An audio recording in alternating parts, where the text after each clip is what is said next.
लोग बोलते थे यार लड़की हो के क्या करेगी, तो सांप देख के ही भाग जाएगी। जब रेस्क्यू हो जाता था उसके बाद तालियां बजाते थे, क्योंकि मैंने तालियों के लिए तो हम लोग आए नहीं। हमें बहुत ज़्यादा डर लगा, क्योंकि फर्स्ट टाइम किसी स्नेक, वो नॉन वेनिमस स्नेक था, उसको हाथ में लेना, उसकी हैंडलिंग करना, तो हाथ ऐसे कपकपा उठे थे। मैंने सबसे ज़्यादा कोबरा रेस्क्यू बहुत ज़्यादा किया है। अभी मैं चाहती हूँ कि मैं सिंध करत को रेस्क्यू करूँ, और अभी तक शायद ही किसी रेस्क्यूअर ने रेस्क्यू किया होगा। हाल ही में 26 जनवरी को कोबरा लेडी के नाम से मशहूर प्रियंका को सम्मानित किया गया था। क्या कुछ कहानी है, प्रियंका हमारे साथ है, और महिला दिवस भी है, और ख़ास तौर से हम इस कहानी को आपके लिए लेकर आए हैं। प्रियंका जी, सबसे पहले तो महिला दिवस है, क्या कुछ कहना चाहेंगी महिलाओं के आज के हालातों के बारे में, और जिस मुकाम पर आप पहुंची हैं, क्या कुछ कहेंगी? जी सर, सबसे पहले तो महिला दिवस पे मैं सभी महिलाओं को बधाई देना चाहूँगी। इसके अलावा महिलाओं की स्थिति आज के टाइम, पहले के टाइम का सोचे और आज के टाइम सोचे तो बहुत ज़्यादा फ़र्क है। मतलब आज महिलाएं हर क्षेत्र में, चाहे कोई सा भी क्षेत्र ले लो, सब में आगे आई हुई है। बाकी हमारे फॉरेस्ट डिपार्टमेंट में भी बहुत ज़्यादा महिलाओं की वो भी ज़्यादा ही हो रखी है। तो ऐसे यूँ नहीं है कि कोई सा भी डिपार्टमेंट हो उसमें महिलाएँ हैं अभी आज के टाइम में। स्नैक रेस्क्यू करना कहाँ से सीखा आपने, और कहाँ से स्टार्टिंग हुई? क्या आप कौन सी जगह थी ऐसी, और जहाँ आपने ऐसा एटमॉस्फेयर हुआ जब आपको इन सब चीज़ों से इतना लगाव हो गया कि आप मतलब लगातार रेस्क्यू करने लग गई? सर, स्नैक रेस्क्यू की स्टार्टिंग कहूँ तो मैं 2016 में फॉरेस्ट डिपार्टमेंट में ज्वाइन हुई थी, और मेरे पिताजी फॉरेस्टर है और हम वो प्रतापगढ़ में पोस्टेड थे। मेरी एजुकेशन सारी वहीं से हुई, तो बचपन से ही मैं पली बड़ी पिताजी के साथ हूँ। तो वहीं पर जैसे हमारा क्वार्टर में रहते थे हम लोग, तो वो भी फॉरेस्ट लैंड में ही था। तो वहाँ अमूमन हर 10-15 दिन में हमारे खुद के घर में ही स्नैक आ जाता था, और बाकी हमारा वहाँ हर जगह पे स्नैक बहुत आते थे। तो डिपार्टमेंट में हर बंदा वहाँ पे रेस्क्यू करता है, तो जैसे पिताजी भी करते थे, हम उनको बोलते थे कि हमें भी थोड़ा सिखा दो ताकि हम भी रेस्क्यू कर सकें। इसके अलावा पिताजी के साथ आना जाना, और 2016 में हम जैसे ज्वाइन हो गए, उसके बाद देखते थे पर वो रेस्क्यू करते नहीं थे क्योंकि सांप से डर लगता था। फिर उसके बाद 2019 में हमारे डिपार्टमेंट की ट्रेनिंग हुई थी जयपुर में, तो वहाँ पे हम ऑल राजस्थान 5 लड़कियों को ही सिलेक्ट किया था। तो अभी भी है, तो पूरे राजस्थान में 5 लड़कियाँ ही है, 2 साल हो गए। तो हम भी ये चाहते हैं कि लड़कियाँ आगे से आगे और जुड़े हमारे साथ, 5 से 10, 10 से 15, जितना हो सके हर डिस्ट्रिक्ट में कम से कम 4 से 5 लड़कियां तो ऐसी हो जो रेस्क्यू कर रही हो। पहली बार कब स्नैक हाथ में लिया? मैंने सर स्नेक हाथ में जयपुर हमारी रक्षा संस्थान और हमारा जो वन विभाग की ट्रेनिंग हुई थी उसमें हाथ में लिया था। तो उस वक्त डर नहीं लगा? बहुत ज़्यादा डर लगा, क्योंकि फर्स्ट टाइम किसी स्नेक, वो नॉन वेनिमस स्नेक था, उसको हाथ में लेना, उसकी हैंडलिंग करना, तो हाथ ऐसे कपकपा उठे थे। पर धीरे धीरे हमारे एक रोहित सर और लोकेश जी सर थे, उन्होंने वो बताया उसको सही हैंडलिंग कैसे करना है, आप जैसे सांप को पकड़ते हो उसको किस टाइप से पकड़ना है, वो डिपेंड उस पर करता है कि सांप आपको कैसे काटेगा। अच्छा, तो फिर उसके बाद में कौन कौन से स्नैक के आपने रेस्क्यू किए? बहुत बड़ा कोई स्नैक, कोई प्रजाति का, ऐसा कुछ भी? सर, मैंने सबसे ज़्यादा कोबरा रेस्क्यू बहुत ज़्यादा किया है अभी। उसके अलावा नॉन वेनिमस में बोलूँ तो मैं ये पानी वाले जो सांप होते हैं उधर प्रतापगढ़ से सबसे ज़्यादा वो ही मिलते हैं। इसके अलावा ये कॉमन सैंड बोआ, रेड सैंड बोआ, और क्या बोलते हैं यहाँ पे चिकना धावा का, आपके यहाँ पे गोरावा, वो भी यहाँ बाड़मेर आके रेस्क्यू किया है हमने। यहाँ एक और सांप पाया जाता है जो बॉर्डर के इलाकों में, जिसको क्या सिंध करे, हाँ? पीवड़ा सांप। पीवड़ा सांप, जी सर। उसके बारे में क्या कुछ सुन रखा है, और क्या? सर, उसको वैसे सिंध, यहाँ बाड़मेर और जैसलमेर में जो पाया जाता है उसको सिंध करेत बोलते हैं, अमूमन अपनी भाषा में पीवड़ा सांप बोलते हैं। वो सांप क्या है, मतलब वो शुष्क प्रजाति का है, वो रात को निकलना ज़्यादा पसंद करता है, और अमूमन लोगों के जो गद्दे वगैरह नरम चीज़ें होती हैं ना उसमें जाके बैठना उसको पसंद होता है। उसकी जो बाइट होती है वो बिल्कुल मतलब अपने चींटी की बाइट होती है उस टाइप की होती है, तो लोगों को पता नहीं चलता है कि सांप ने काटा है, और वो काट के चला जाता है।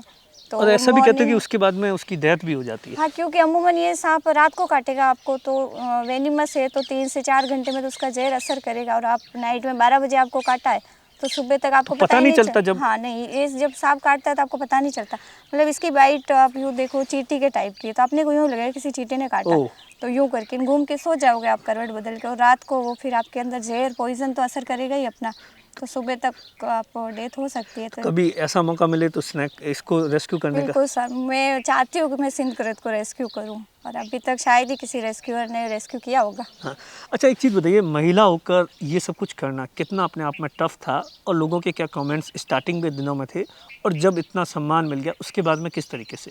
सर, पहले जब हम रेस्क्यू करते थे तो लोग बोलते थे यार लड़की हो के क्या करेगी, तो सांप देख के ही भाग जाएगी। और पहली बात तो ये कि कभी कभी ऐसा भी होता था कि देख के लोग वो कहते हैं कि नहीं आप मत करो, आपको काट लेगा, ऐसे हो जाएगा।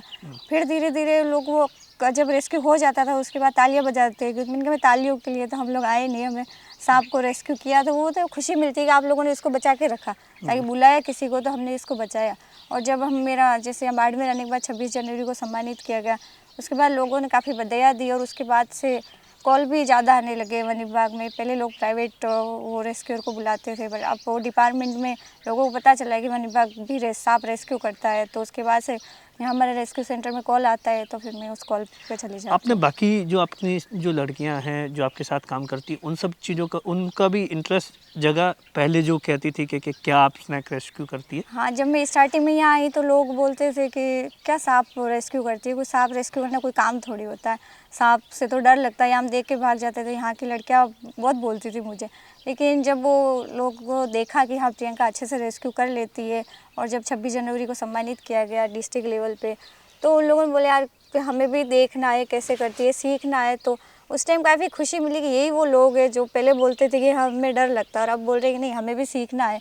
तो अपने आप में ये खुशी होती है कि हमने 5-10 लोगों में तो बदलाव किया, ज़्यादा नहीं तो। और जब मैं रेस्क्यू पे जाती हूँ तो लोगों को यही कहती हूँ कि भाई जितना हो सके आप सांप को खुली जगह दे दो, बचाओ इनको। मारने से तो देखो फ़ायदा है नहीं, एक मर जाएगा और उसके बाद दूसरे आएंगे, आप फिर मारोगे, कोई मतलब नहीं है उस चीज़ का। तो और यहाँ पे लोग बोलते हैं कि सांप को मारते हैं तो दूसरा आता है, मैं उस चीज़ का वो सपोर्ट नहीं करती हूँ कि भाई ऐसे ये एक भ्रांति है, लेकिन ये भी एक अच्छी चीज़ है, भ्रांति में भी एक अच्छा ही निकल के आ रही है कि भाई उनके मन में डर है कि एक मारोगे दूसरा आएगा, तो इससे बेटर है कि वो उसको मार नहीं रहे।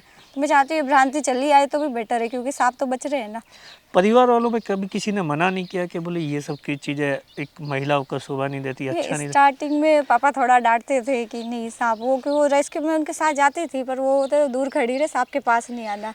लेकिन अब उनको भी कि मैं वो प्रॉपर तरीके से, वो खुद मुझे देखते थे ऐसे कैसे मैं रेस्क्यू करती हूँ, तो उनको भी अब फुल कॉन्फिडेंस आ गया, नहीं मेरी बेटी परफेक्टली कर सकती है। तो वो चीज़ मुझे अब वो पापा के अंदर जो कॉन्फिडेंस आया वो मुझे ज़्यादा खुशी देता है कि नहीं मैं पापा पिताजी को भी बिलीव प्राउड होता होगा, हाँ। फैमिली को भी प्राउड होता होगा। फैमिली को फुल सपोर्ट है और सब प्राउड ही फील करते हैं कि अच्छा काम करती है, बस सेफ्टी रखा कर सबसे ज़्यादा। तो किस तरीके से सबसे पहले जज करना पड़ता है, कोई अगर जैसे स्नैक दिख जाए तो उसके बाद में किस तरीके से जज करना पड़ता है कि हाँ ये इस सर जैसे अभी मुझे कॉल आता है कि भाई मैडम हमारे यहाँ सांप आया हो, तो मैं पहले उनसे यही पूछती हूँ कि सांप का कलर कौन सा है, वो कैसा है, किस टाइप का है, तो लोग बता देते हैं। तो उस टाइम हम दिमाग में 50% सोचते हैं कि ये वाला सांप हो सकता है, लेकिन 100% हम तभी उसको खुद लाइव जाके देखते हैं, तभी हम विश्वास करते हैं हाँ ये वाला सांप है। कभी कभार ऐसे जैसे मैं प्रतापगढ़ का किस्सा सुना हूँ, तो वहाँ क्या ये कैट स्नेक और ये पानी वाले जो स्नेक होते हैं किलबेक करके वो नाम है उनका, तो ये दोनों सांप क्या कभी कभी एक जैसे दिख जाते हैं, तो मैं कंफ्यूज हो जाती थी। तो मैं फिर मेरे जो रक्षा एनजीओ के लोकेश भैया है उनको वीडियो कॉल करके बताती थी कि भाई सर मैं अभी यहाँ पे कंफ्यूज हो रही हूँ, मैं सांप को पहचान ही नहीं पा रही हूँ। तो फिर वो बताते थे कि नहीं ये वाला सांप है, इसको आराम से रेस्क्यू कर लो। तो सबसे मेन चीज़ सांप में ये है कि उसकी आइडेंटिफाई करना, क्योंकि कभी कभी जो आप रसेल वाइपर है तो ये सब मिलते जुलते सांप है, तो इनको मतलब वेनिमस है नॉन वेनिमस है, तो आप कन्फ्यूजन के चक्कर में तो कभी कभी हमारे ऊपर भी बनाती है। तो पहले आइडेंटिफाई करना और वो जगह कैसी है उस जगह को क्लियर करना, ये सब चीज़ें मायने रखती है हमारे लिए। ये प्रियंका है जो कि कोबरा लेडी के नाम से मशहूर है, यकीनन काबिले तारीफ़ है इनका काम। कैमरे के पीछे अश्विनी है, मैं आपका साथी दिनेश बोहरा।